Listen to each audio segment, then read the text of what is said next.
you should keep anyone born with a penis away from us. Because we're just so weak and frail that literally any person born with a penis can just destroy us.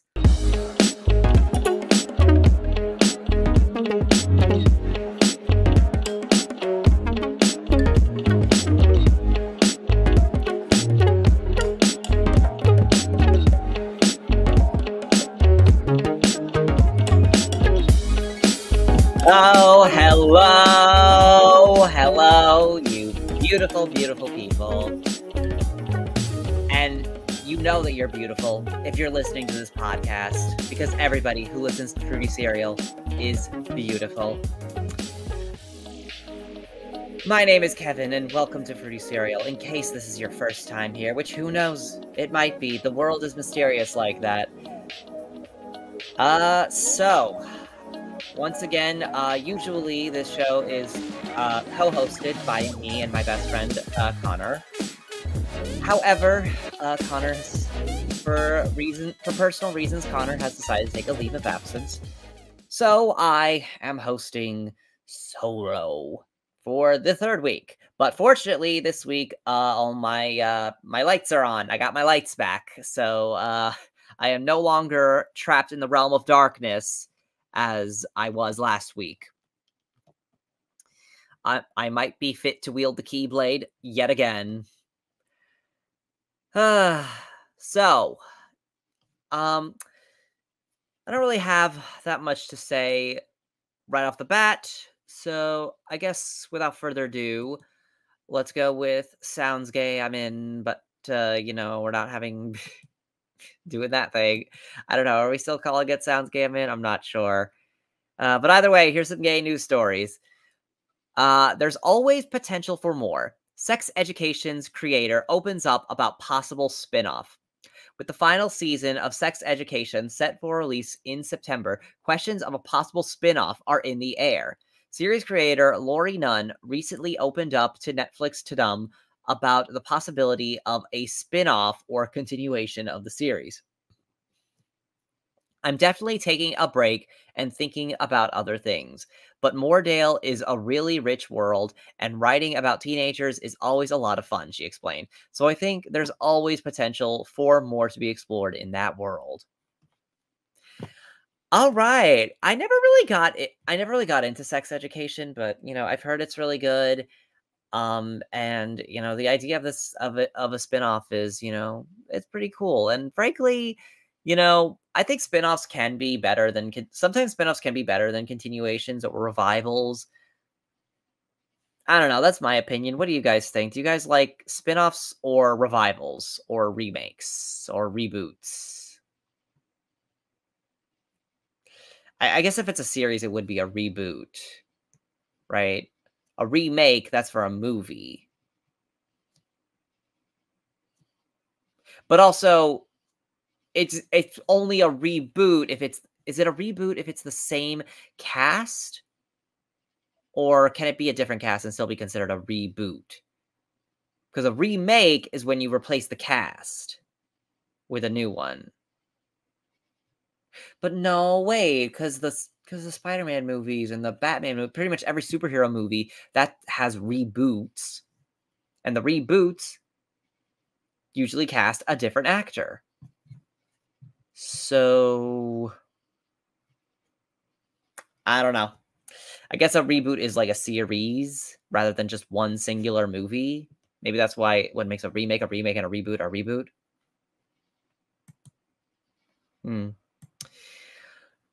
Anyway, right-wingers are threatening to boycott Skittles, and we are so very tired. Apparently, they didn't feel like tasting the rainbow.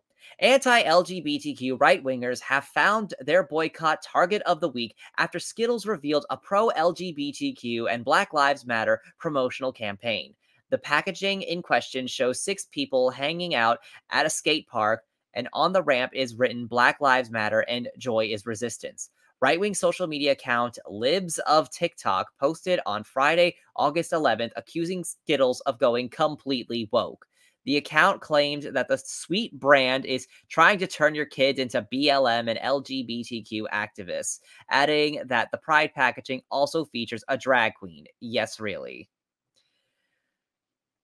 Guys, it's Skittles. It's already rainbow. They might as well do a Pride campaign. Like, they're already doing it. You silly goof. Oh, hang on. Pot Daddy has something to say regarding the remake reboot. Remake is redoing essentially the same film and slash show. Reboot is regenerating the basis of original story, but updating and rewriting not the original show, but a new version of it. Okay, so right, okay, a new version of it, not the okay. Oh, all right, I see. Right, but can a series be remade though? Can a series be remade? Because like, you know, a series is not like, I don't think there's ever been a series that's been like remade with the same story. Guys, I guess like, after a while it would get like a little predictable about like, oh, where the story is going, right? Because like for a movie, you can like hold your, suspense of disbelief that like what's gonna happen because you've seen the original. And usually they go the same. But a reboot, you don't know how the story is going to play out.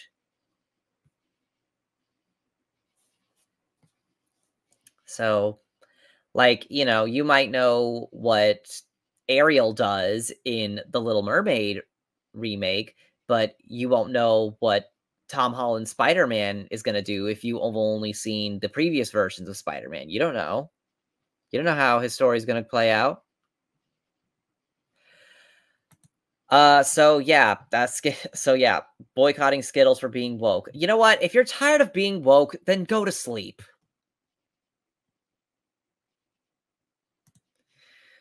All right. Um,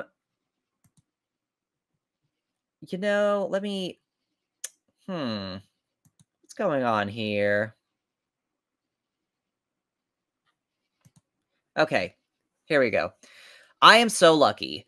Clapham stabbing victim makes first statement since homophobic attack outside nightclub. On Sunday, August 13th, two men were stabbed in a homophobic attack on Clapham High Street in London, outside the Two Brewers nightclub. They were approached by a man who attacked them with a knife before running away, police confirmed in a statement. Both were admitted to the hospital and have since been discharged. Yesterday, August 14th, one of the victims, who identifies himself as Anelio110 on Instagram, shared a statement on the platform. "I've not been feeling sad, nor angry, or confused," he wrote. "I've just been left so many questions to think what can lead to changing a person's mind that much that they can feel it's okay to attack anyone." Hmm.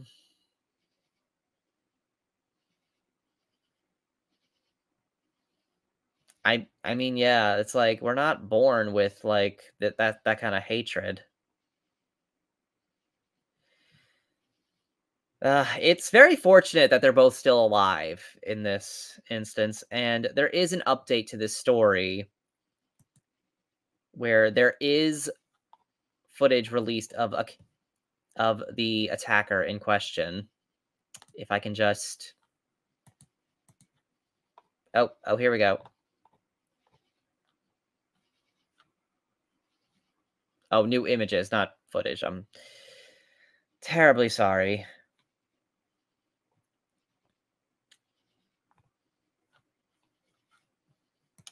Yes. Okay. So, I guess that so yeah, they did. So I'm not sure if they actually caught a person yet, but they do have like images of a suspect.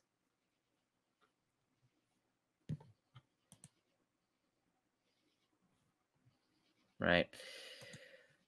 Okay. Anyway, so this next story is a bit more cheerful. Wendy Guevara becomes first openly trans woman to win a Mexican reality TV show. Influencer Wendy Guevara has made history as the first openly trans woman to win a Mexican reality TV series. Wendy was a contestant on the inaugural season 1 of La Casa de los Famosos Mexico, the Mexican adaptation of Celebrity Big Brother.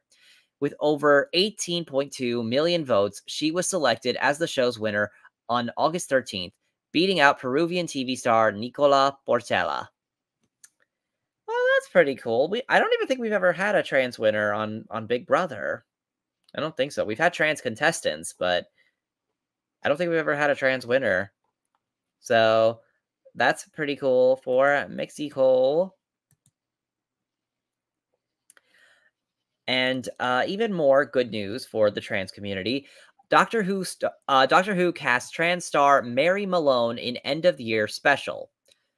Doctor Who is for the LGBTQs, and you can't change my mind. The list of LGBTQ talent set to grace our TV screens in the Doctor Who specials later this year is continuing to grow, with more queer stars confirmed. Trans actress Mary Malone, Vera the Prince, will star in a as yet unnamed role as part of the Christmas special episodes, alongside Gemma Aerosmith. Rosie Malloy gives up everything.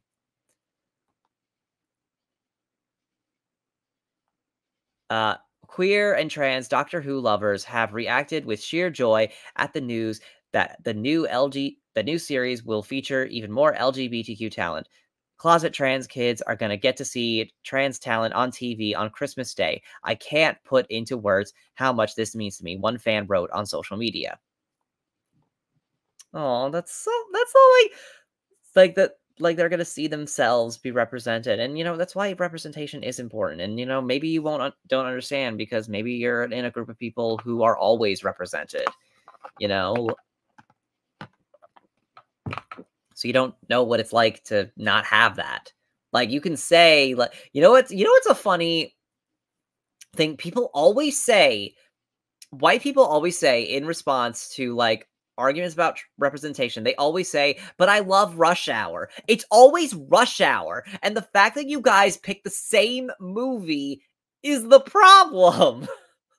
Like, you guys picked the same fucking movie. It's like, clearly, there is a representation problem. Otherwise, at least one of you would have named something else, like Black Panther or the Crazy Rich Asians. I don't fucking know. Like, you would have named something like that. But no, it's always Rush Hour. Because you just gotta... So, yeah, clearly, you guys don't know what it's like to not be represented. So don't argue with people who do know what it's like, because you don't know how it feels. And so speaking of representation, I'm gonna go into this story about red, white, and royal blue fans are demanding the original 3-hour version. Fans are not resting until the original cut of Red, White, and Royal Blue is released. In a recent interview with US Magazine, director Matthew Lopez revealed that the Prime Video rom-com, which is 121 minutes long, was originally 3 hours. I watched the movie for the first time at the 3-hour version of the movie, and that I saw was given by my editor, and everything that wasn't Alex and Henry had to go. Following the release of Lopez's interview with US Magazine and Red, White, and Royal Blue on Prime Video, fans have launched a Change.org petition demanding the original 3-hour cut. They list 5 compelling reasons as to why a director's cut is needed: faithful representation, deeper character development, enhanced storytelling, engaging bonus features, and meeting fan expectations. It currently has over 2,000 signatures. So, I have a confession to make. I haven't actually seen this movie yet. I'm going to. I'll get around to it. I still have to watch Heartstopper too, because that's the show. That's the show that everyone's like saying you gotta watch that show if you're in the LGBTs. Which I'm sure it is good. I'm sure it's cute. And I'm sure this movie is fun too.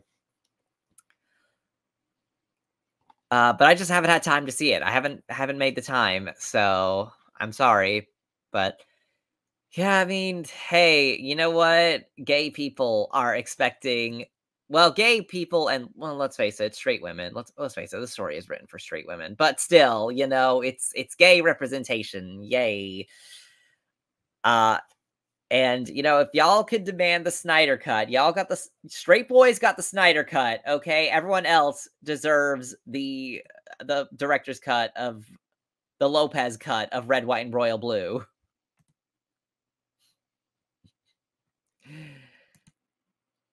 Okay. All right. So this next story is a little bit. I'm sorry. We are gonna have to bring things down a little bit because this next story is a bit sad, but also very ridiculous. Trans women have been banned from top level female chess over fears they have an unfair advantage. Yes, you heard that correctly. Transgender women will be banned from top level female classes and tournaments, while the International Chess Federation, FIDE, governing body assesses whether or not they have an unfair advantage. Last week, it said that a player who had transitioned had no right to participate in official FIDE events for women until a decision is made, which could take up to 2 years. The new rules, which take effect on August 21st, will see trans women blocked from participating in female only events. The governing body also said that trans men will have their titles stripped from them if they won prior to transitioning. FIDE is facing accusations of announcing the change to distract from sexual violence allegations brought to light in an open letter from more than 100 female players last week, the Times reported. This is like so crazy. Like, this is like truly like, because here's the thing. You can make the argument that, you know, like female bodies, quote unquote female bodies, like are built different than male bodies, and therefore, men have, physically have advantages over women. And it's like, or vice versa. And it's like, okay, fine, which, they never do mention the vice versa. They always, yeah, you guys always say what women are bad at with these arguments, but you never say what they're good at. You never say that. Like, you've announced now that not only do you think that women are weaker and slower and worse swimmers than men, but they're also just plain dumber? What are they good at then? Do you just think that women aren't good at anything? Is that what this is? Because this is what it feels like. Because it's one thing to argue about the physical stuff, but to just straight up like say, oh no, men have an unfair advantage in chess tournaments. Like, I do not. Why are chess tournaments even gendered? Why? I thought they weren't. They weren't in the Queen's Gambit. But then again, I know that's just a TV show, but still, like that was. Yeah, in the Queen's Gambit, she won, like, several chess tournaments against men. And I know that show is fiction. I know it's just a TV show, but it's set in the 60s, so I kind of figured that, like, oh, that's what things were like back then, and that's what things are like now, but apparently not. And it's so dumb. Like, because what does gender have to do with this? It has nothing to do with this. It's so dumb. Like, and it's just so blatantly just an excuse to persecute, this particular demographic of people, of persecuting trans people. That's all that it's for. This is what it's in the name for. You're not trying to protect women. You don't care about women. Like, they even said that they're, like, facing accusations of distracting from sexual violence allegations brought to light. And it's like, were they being assaulted by trans women? Or were they being assaulted by men? I mean, it's very sad and, it's really unfortunate, but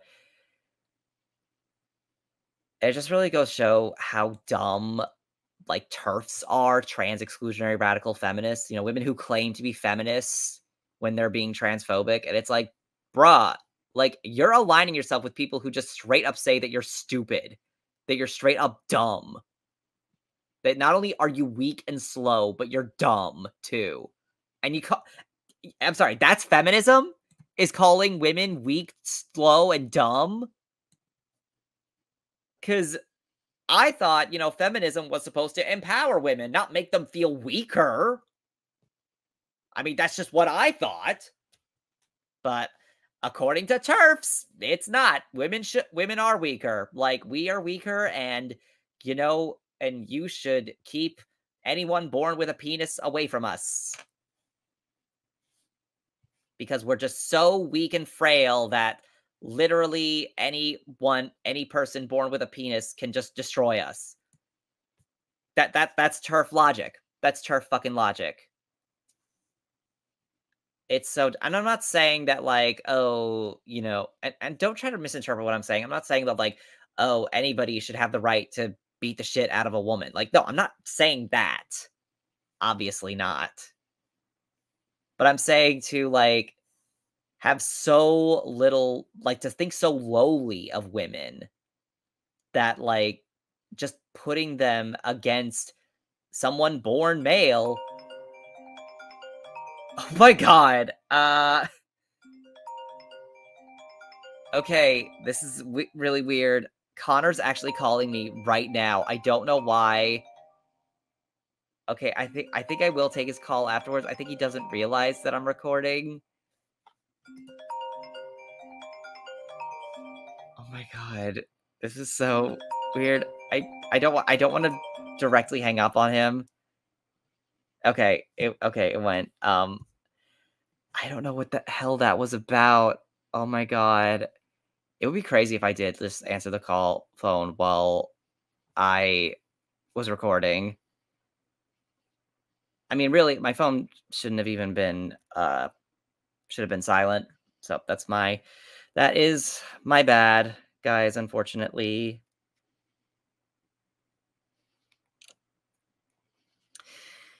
Anyway, what?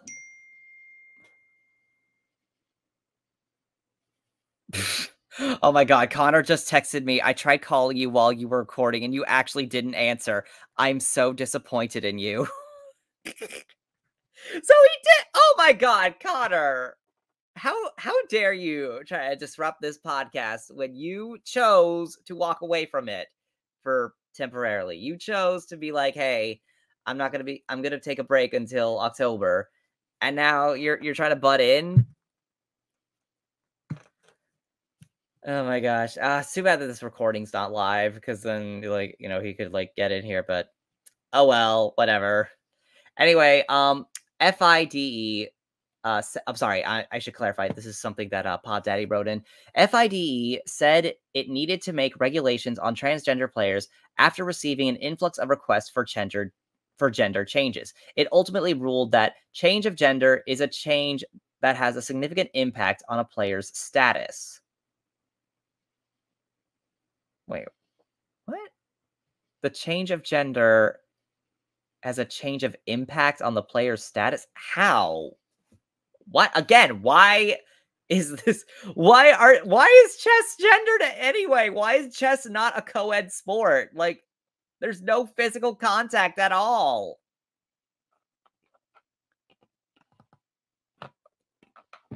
So dumb.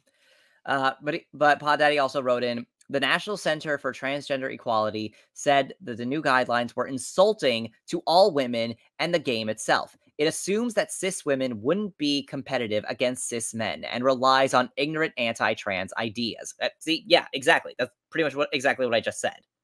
Like, you guys are literally just, you guys are being anti-woman by this. You're literally, by claiming to be pro-women, you're actually anti-woman.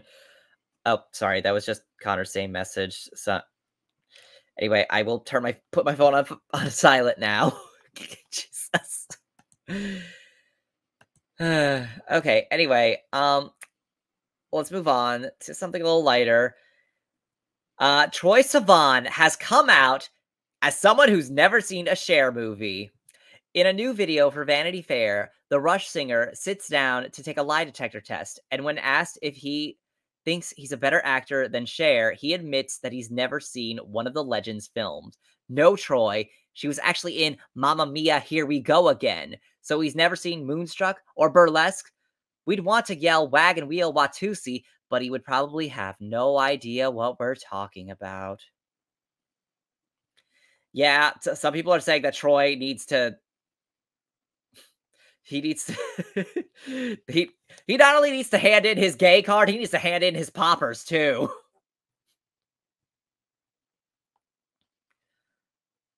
As Jack McFarlane once said, Judy, Barbara, Liza, Bet, these are names I shan't forget.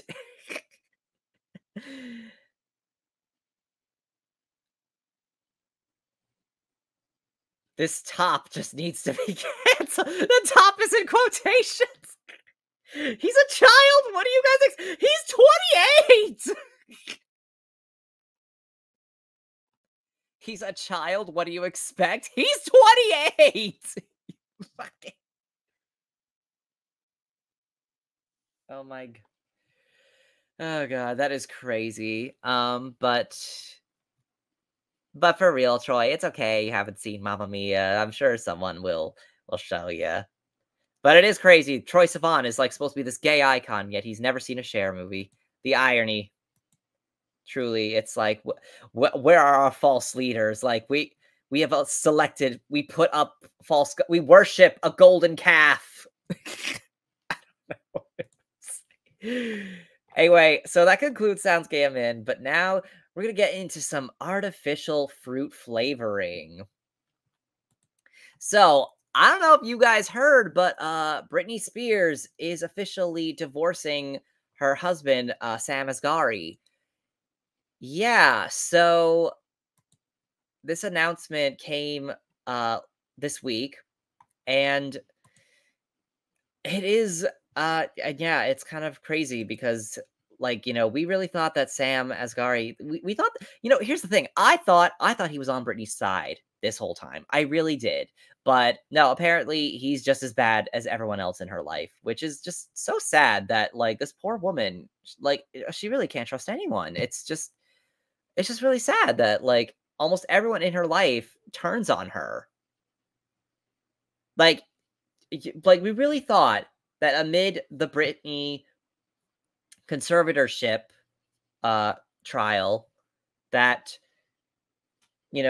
we really thought that Sam was the only person in her corner, but turns out he's not. Because he allegedly threatened to release embarrassing information about Britney. Like, he's literally blackmailing her. That is so not. Oh god, it's like, Jesus. This man is like a real life Hans from Frozen. Jesus. Oh, Britney, if only there was someone who actually loved you. Like, fucking snake ass. Do you guys, by the way, know that Hans is gonna be a meet and greet character again at Disneyland? I just don't know if it's such a good idea to have such a hateful character as a meet and greet, because, like, all the other villains, like, they're fun. They're like, oh my god, you're so evil. Like, hee, where are the puppies? But like, Hans is just a dirtbag. Like, he's like, he is a snake. He is a dirtbag. He says one thing, but not another.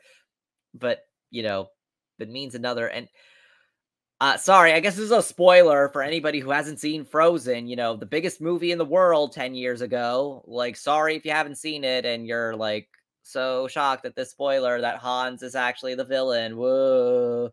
Like, it's not a spoiler anymore. Like, everybody knows that Hans is the villain. Like, Disney has fully embraced. I feel like Disney has. Well, maybe not fully, because in the video I saw of this actor, like, he was kind of like he was like acting like kind of like a little monotone, and, like, like the way he was speaking, it's like he's saying nice things, but, like, you could tell from his tone that he's lying. Like, he's like, oh yes, I'm looking for a nice kingdom to visit. Like, he says it like that. So it's like, so he's like not obviously evil, but, like, he's subtly evil. I guess that's in case no one has seen the movie. But anyway, going back to to Britney Spears. So amid Britney Spears and Sam Asghari split news, Octavia Spencer's old comment is going viral. So by now you've likely heard Britney Spears and Sam Asghari are divorcing after a year of marriage.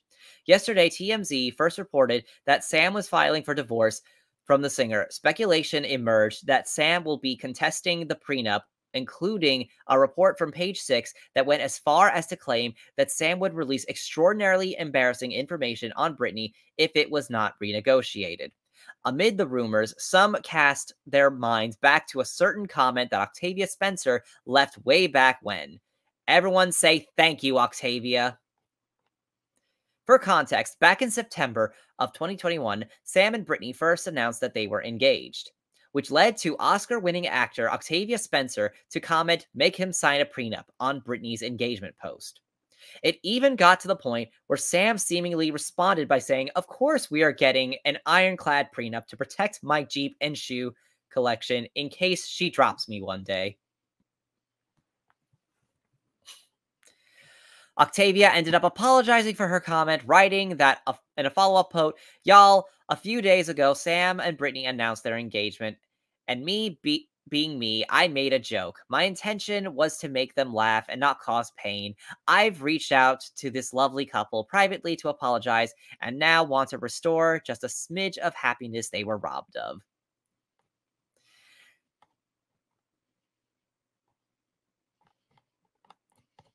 However, Page Six published its report claiming that Sam was attempting to use information to change the prenup earlier today. Octavia hopped back into the chat by replying, "Extortion is illegal."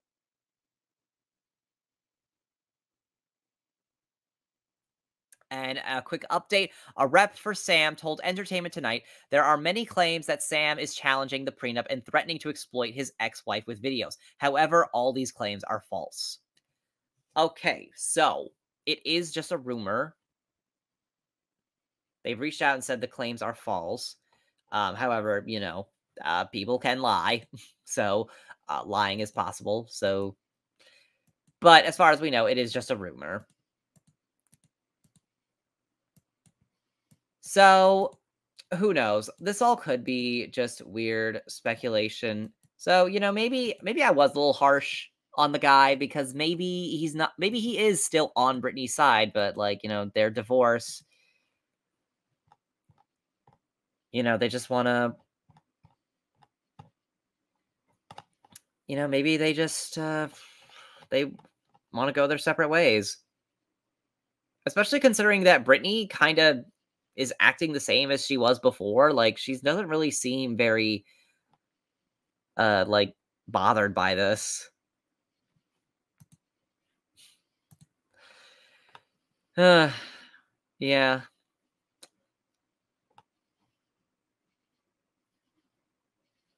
So, yeah, unfortunately, we don't actually know why they are divorcing. And it's possible it could be a prenup. I'm basically just saying, yeah, it could be possible, but it could not be. And it's like, well, maybe not. It's like, okay, flip flop, bitch.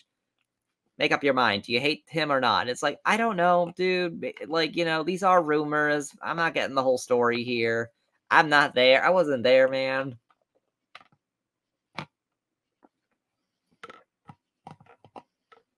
Okay. Pod Daddy has an update. Asghari filled out a petition to end the marriage with the Los Angeles Superior Court on Wednesday, citing irreconcilable differences. So, which, irreconcilable, it could still be respectful, though, but it's just, if it's best for both of you, then it's best for both of you. But who knows? Maybe it is a little nastier than I'm making it sound. I don't know. I'm just giving benefit of the doubt. But hey, I want Brit. If this is a battle, I do want Britney to come out on top. Okay, let me clarify that. Okay, so I'm just saying we don't know the facts, but if he is threatening this information or is just really salty about the prenup, then then yeah, then fuck him. But, we don't know if that's what it is. Anyway, so that concludes all the stories I have to share today. I was thinking about so in case you guys didn't know, Connor and I are currently partaking off the podcast. Connor and I are partaking in a Oz themed role playing game, a Wizard of Oz themed role playing game. So it's like D&D, but like set in like Oz, like the world of Oz. So yeah, and I've just kind of been thinking about like how Wicked tried, which like Wicked is such a good show, you guys. And here's what Wicked did better than like say Maleficent. It made the story deeper. Like it really did like flesh out these characters that we had an idea of. Like we just thought, Glinda's good, the Wicked Witch is bad. But it's like, no, that's not really it. That's not the whole story. That's just what you see on the surface. Beneath it, it's deeper. Because like Maleficent and Cruella, they really weren't deeper movies in the original. They were just kind of like they were either the same or if anything, they were kind of not as deep. Well, actually, no. They both were like slightly deeper, but not enough to like overcompensate to make up for all the flaws of the individual of those individual movies. But like what Wicked did was it really showed you like this other side. Like it really showed you like a good other side because those movies actually aren't really on the same side of the same story. The Disney ones are not on the same side of the same story. It is a different story. Or like Maleficent doesn't like save Aurora. That doesn't happen. And Cruella doesn't give Roger and Anita their Pongo and Perdita. Like she didn't give them those. Like why would she? That makes no sense.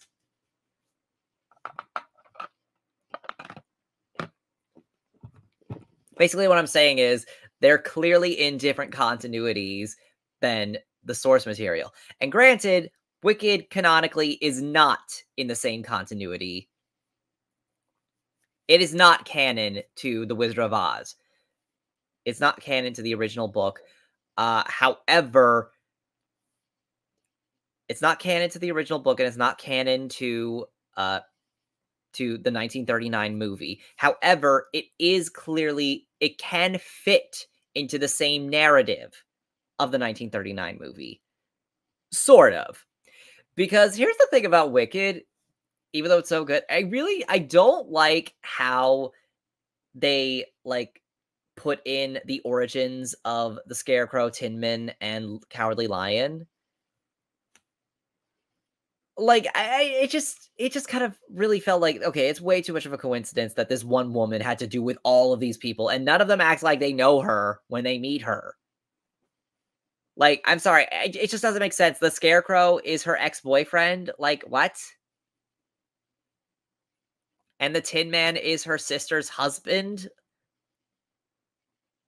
And she just happened to be responsible for the Cowardly Lion being cowardly because she let him out of a cage when he was a cub.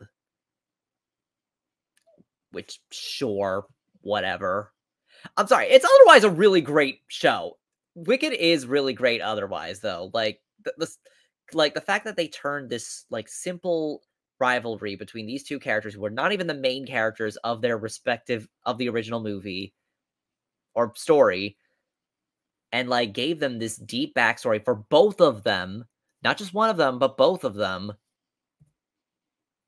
Glinda's not all good, and the Wicked Witch of the West is not all bad. They both have done good things. They both have done bad things. They both did good things for bad reasons and bad things for good reasons.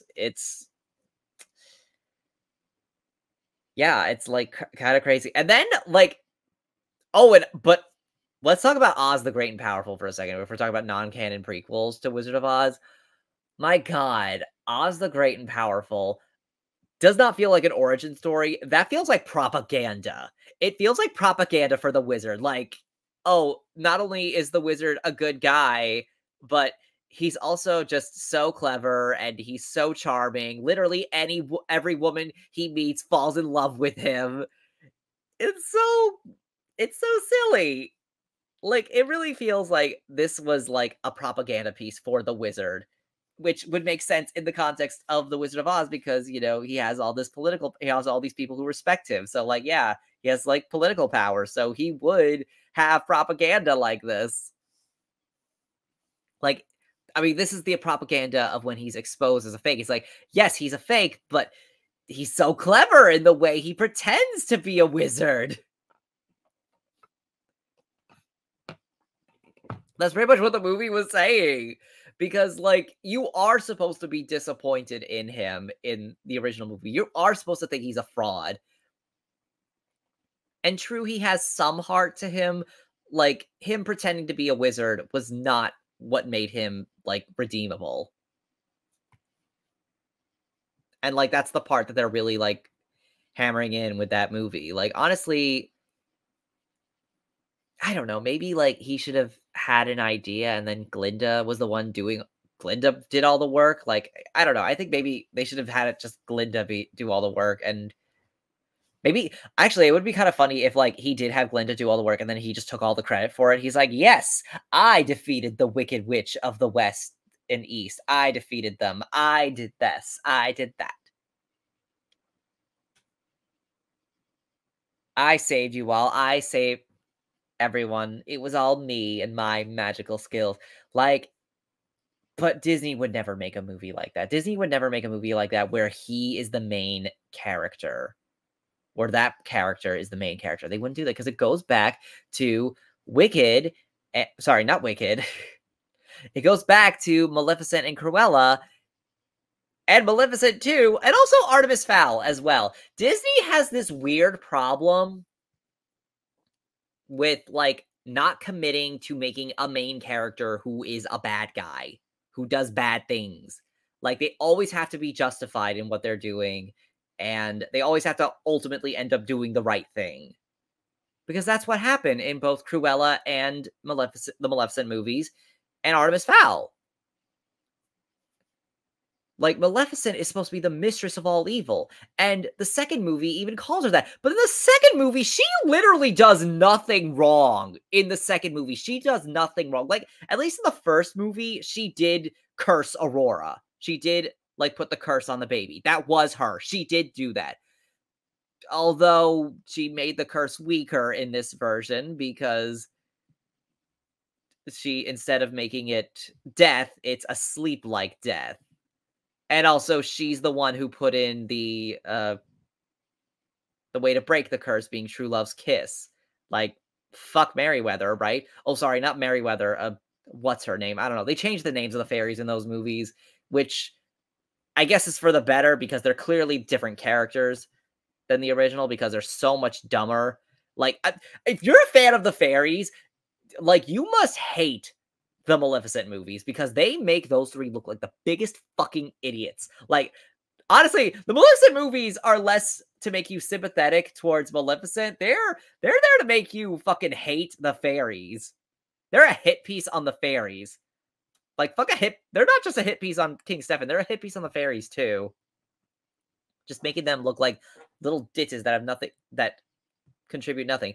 But, like, here's the thing. It kind of doesn't work because we kind of know that they're actually smart in the original movie. Like, yeah, like they got some things wrong and they bumbled up, but they, like, they were still competent in what they did. Like, when they were able to use their magic again, they were like they did not, mess anything up.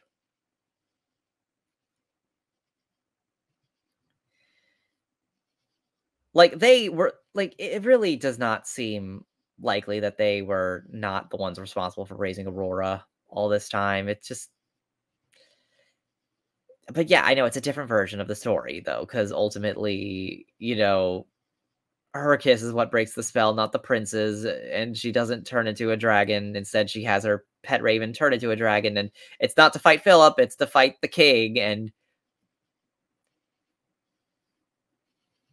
Uh, yeah, it's just the movie it would have been so much better. Maleficent would have been so much better if it had ended at the uh the uh the not the baby shower, the christening. That's the word I was looking for. At the christening scene. That's where the movie should have ended.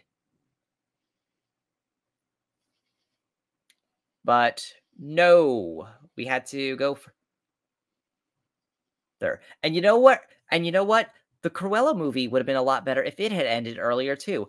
You know where Cruella should have ended? Cruella should have ended in the scene where she destroys the Baroness's collection and puts on her own runway across the street.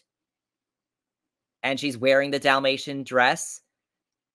And the movie should have ended with her victoriously holding up the locket. And that would be a really good ending because, you know, it's kind of ambiguous as to whether or not she actually killed the Dalmatians. Because if she did, then she's true to the original character of Cruella de Vil.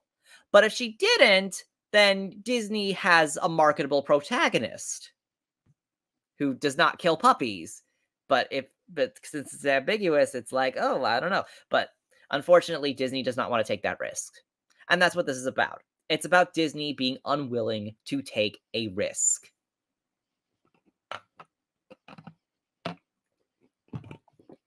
And here's the thing, Elphaba does still do bad things in The Wizard of Oz. I mean, not in The Wizard of Oz, in Wicked. She does still do some terrible, like, in the book, she freaking kills Madame Morrible. It's kind of nuts. I don't know, Connor can tell you all about that. It really is kind of fucked up. I'm having this conversation about The Wizard of Oz without Connor because, like, he's way more obsessed with it than I am. But, I mean, hey, that's... shit happens, I guess. I don't know. But anyway, let me just rewind for a second here. So I was talking about, yeah, actually, I don't really have anything else to add about all that stuff. I was just gonna say, like, the Artemis Fowl movie is the same because, like, they completely changed what he was after and why he was after it. Well, I mean, well, the reasoning is kind of still the same. It's just a little, in the book, his reasoning was a little less direct. Like, yeah, in both the movie and the book, his motivation for holding Holly hostage were to save his father. However, in the book, it was to fund his research, to fund an expedition to save his father. That's what it was for.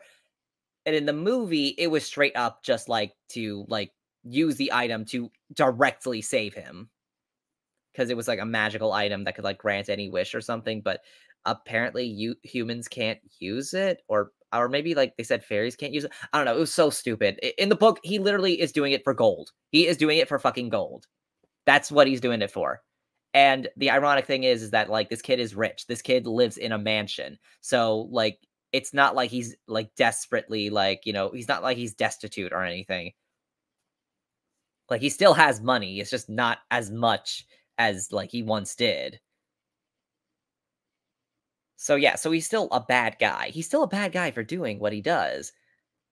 And yeah, and like, you know, he kind of redeems himself by giving half of the gold away by only taking half of it and like willingly letting both half the gold and Holly go. And also, you know, and also here's something that Disney could have done that they didn't fucking do because they thought it would be better off to just because they could have easily played up, you know, sympathy for Artemis's mom. Because in the books, his mom is sick. Because like due to the grief, like she's like mentally ill due to the grief of, you know, of her husband disappearing. Oh yeah, and also he doesn't get kidnapped by a fairy, he gets kidnapped by the Russian mafia. So yeah, so that's why that's why I guess gold probably wouldn't have helped movie Artemis because his dad got kidnapped by a fairy. So gold probably would not have helped them. Well, I mean, I guess it could have, but whatever. Anyway, so yeah, but bottom line is that Disney made so many changes to try to make Artemis more sympathetic. Like they made him like completely have no idea about the fairies, which took away his agency too. Like it just kind of made him look dumber. and the whole appeal of the character is that he's a genius. But like, no, his daddy, Colin Farrell, is the one that, that knew everything about the fairies and was like pulling all the heists. And it's like, oh my God, you fucking God damn it. And you could tell the movie was rewritten around this too. Like, you could tell that they changed this like post-production in mid-production, because there's a lot of ADR in that movie. There's so much ADR. Like, every time they say Aculos, which by the way, that's the magic item that like he needs. Anytime they say that, you don't see a character's mouth. A character is facing away, or they're off the character's face. God, I could really go on and on and on about the Artemis Fowl movie, but I just wanted to make the point about Disney being unwilling to make a movie where the character is morally dubious. That's just all I was going to make, because in Maleficent 2, like, she's even better. Like, she literally does nothing wrong in Maleficent 2. She's just kind of sassy, and that's it. But then again, in Maleficent 2, the title Mistress of Evil is like, it's kind of ambiguous as to, ooh, who's the real Mistress of Evil? Is it her, or is it the Queen? And it was like, yeah, it's obviously the Queen. Like, they showed you that in the trailer. Yeah, and it's just kind of a shame, because I feel like Maleficent 2 could have been like a good movie of like her like tempting back into villainy, or maybe she's like struggling to. Well, actually, no. It's kind of like the Despicable Me movies. Like, yeah, why is it that the Despicable Me movies did a better job with Maleficent than the Maleficent movies?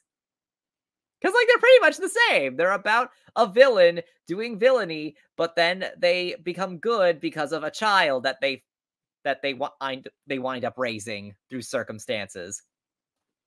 Well, in Gru's case, it's 3 children, but still, it's like the same plot, except that there's not the plot twist of the girl's parents being the villain and whatnot, the real villain and whatnot, but whatever. It's okay. It's similar enough. And Maleficent 2 really should have been like Despicable Me 3, because we're not giving Maleficent a love interest, so we're not doing Despicable Me 2. But Despicable Me 3, that's when Gru meets his long lost brother, and he, like, his brother tempts him to return to villainy. And I think that Maleficent 2 should have been similar to that. I mean, maybe not a long-lost sibling, but not that angle, but like something tempts her to go back into her villainous ways. And like, she has to fight that temptation the whole movie. That's what the sequel should have been. But no, it really wasn't. It was just, I mean, sure, it was cool to see other fairies that looked like her, I guess. Like, that she has a kind. But, I don't know. It's like, I don't know. It also kind of makes her less special, because like, oh, so there's other fairies that have the same horns and same wings that I do. It's like, oh, okay. Thought I was one of a kind, but guess not. Which, I don't know. I guess that makes her feel less lonely, but I don't know. That wasn't really a problem that she had, now was it? Like, being like, oh, if only there were, like, it's not like she's sad there isn't anyone else in the forest like her, like, or the moors, sorry. But whatever. Maybe they can give her a love interest in Maleficent 3. Like, one of the other fairies the dark fae can be her boyfriend. I don't know. Maleficent with a boyfriend? Why not? Let's do it. Do it, Disney. You gave one of the stepsisters a boyfriend. Why not give Maleficent one? Especially now that she's good. I don't know. Do you think that if like there was like a Disney like shared universe, like Disney movies were like comic books, do you think that they would have like officially redeemed Maleficent by now, the same way they do with like Poison Ivy, Harley Quinn, and Venom, or the Joker? Not the Joker. Magneto. But she would obviously be for the same reason that Harley Quinn and Venom are redeemed, because if you listen to a previous episode, we kind of talk about the difference between them. Basically, TLDR, Harley Quinn and Venom were changed to being good because they were so popular in their own right that they had to make them good in order to make them the main characters of their own series. Whereas Magneto and Poison Ivy were redeemed because due to the current political climate, you simply cannot pretend that they are wrong anymore. Like you cannot depict them as being wrong because they're right about what they're doing. Like, I mean, like if you still don't believe in global warming, like, have you not been outside this summer? Like, get real. Anyway, so I guess to wrap things up, Wicked is good. I can't wait for the movie. And you know, Republicans are triggered by Skittles. It's like they made fun of us for being offended by syrup, even though we didn't change that. They changed it on their own. But hey, you guys are afraid of Skittles now. You're afraid of Skittles. You're afraid of beer. You're triggered by all those things. You're triggered by beer. Triggered by Skittles. Triggered by fucking something else. By Kellogg's. Right, last week Kellogg's. Yes. Although admittedly, Tony the Tiger has turned some children gay, unfortunately. No, actually, not unfortunately. Very fortunately. Or not neither fortunately or unfortunately. Just, he has. I mean, look at him. How could he not? How can you look at him and still think I'm straight? If you're a man. If you're a boy looking at that sexy-ass tiger, how are you going to go away, come out of it thinking, yeah, I still like women? No. Not after that, man. Not after that tiger. Not after seeing that tiger. Got the tiger in here. Okay, let's wrap this up before I get even more I get even more out of pocket. So if you like this episode somehow, you can smash that motherfucking like button or rate it if you are listening to this episode on any of our podcasting platforms, such as Spotify, Apple Podcasts, iHeartRadio, and Acast. You can follow us anywhere at Fruity Cereal. That's fruity like the food and cereal like the number. Or I could say killer now. You know, fuck it. Let's say killer. Cereal like the fucking killer, bitch. It is like the number, but also like the killer. And make sure to subscribe to the Empty the Bench Podcast Network on YouTube if you have not already.